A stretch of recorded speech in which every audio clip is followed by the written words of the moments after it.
आज चाहिँ बसमा जानु पर्यो। क्याब पर्खिरहेको छु। सरी, बस पर्खिरहेको छु। टाउनसम्म जानु पर्यो डबल डेकर बसमा। त्यही भएर बस पर्खेको।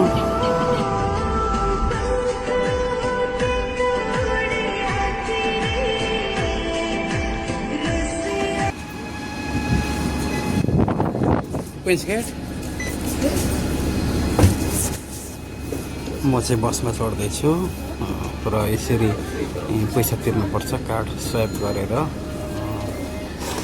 मान्छे धेरै भएकोले म हिँड्दैछु।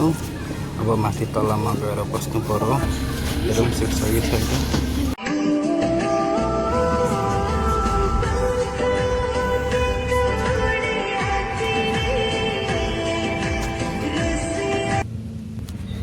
हेरौँ कति मिनट लाग्छ बसमा। सायद 10-15 मिनटमा पुगिन्छ होला आजको यात्रा।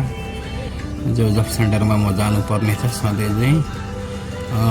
यो चौरी चाहिँ तपाईँहरूलाई भन्नुपर्दा म अस्ति हेलिडलको चौरी हो। यो एकदम राम्रो छ। हिमकेभरि यस्तो चौरी हुन्छ। सो फेरि ट्राफिक जाम भयो जस्तो छ। हेरौँ चले तर यहाँ त्यति भेर चाहिँ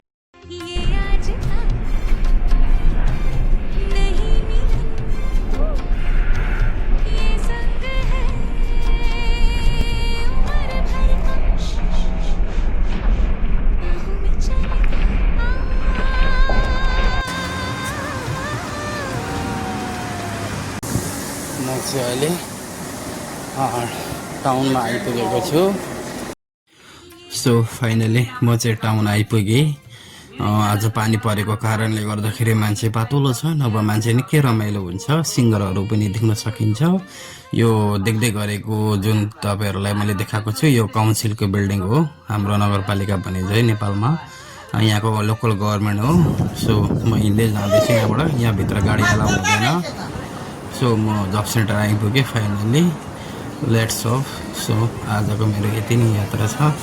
अब म वर्क एटेन्ड गरेर बिदा हुन्छु भन्दै मेरो च्यानल हेरिदिनु भएकोमा धन्यवाद।